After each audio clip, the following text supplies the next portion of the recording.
This is the second legislative questioning session in the second ordinary session of the National Assembly, bringing cabinet ministers to respond to questions from deputies about their sectors.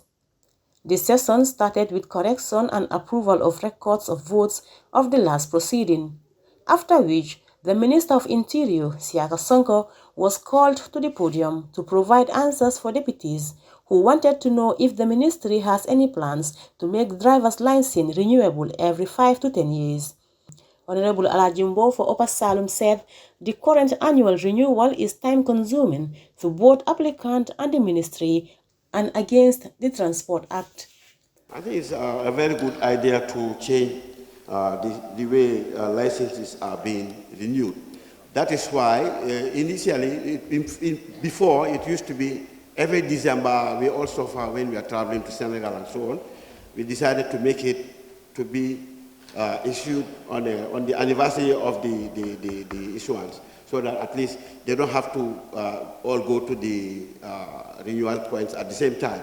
As I said, we are discussing and coming up with an idea to make it 5 or 10 years, but that is a process that we have to go through.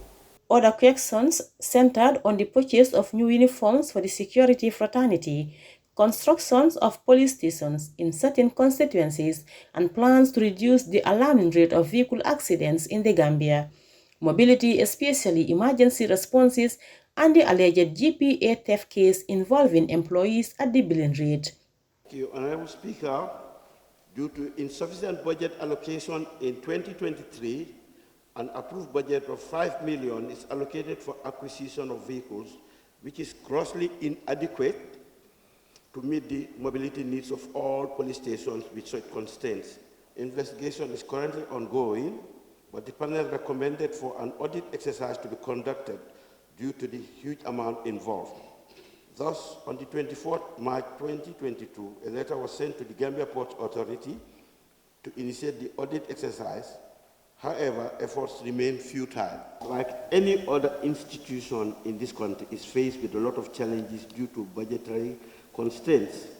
As such, much could have been done when it comes to the construction of staff quarters and police stations if more resources were allocated. Honorable Speaker, you may wish to know that the Ministry of Interior's priority areas for the year 2023 are the construction of Masakonko PIU, Kalaji Police Station, and Karantaba Police Station. However, Gunjur and Tujare may be part of the priority stations for the year 2024 if funding is adequately provided. How much the Gambia Immigration Department generated for the past 5 years from the payment of laissez-passer at various borders were among questions asked by deputies.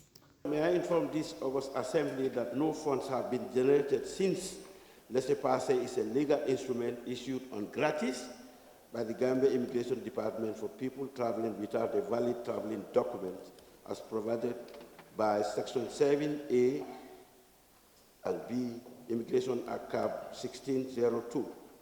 Therefore, in view of the national security, immigration board officers at entry and exit points use laissez-passer as means of controlling and monitoring the movement of people within the entry and exit points.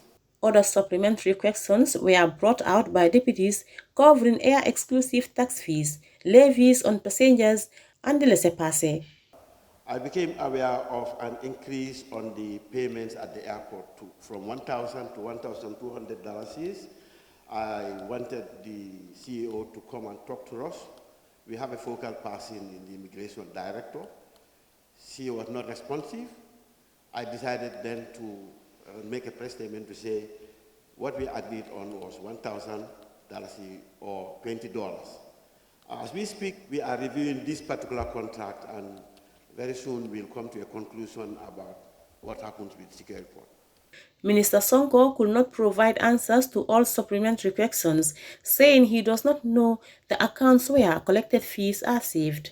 For the news, I am ISATOU JATTA GASSAMA.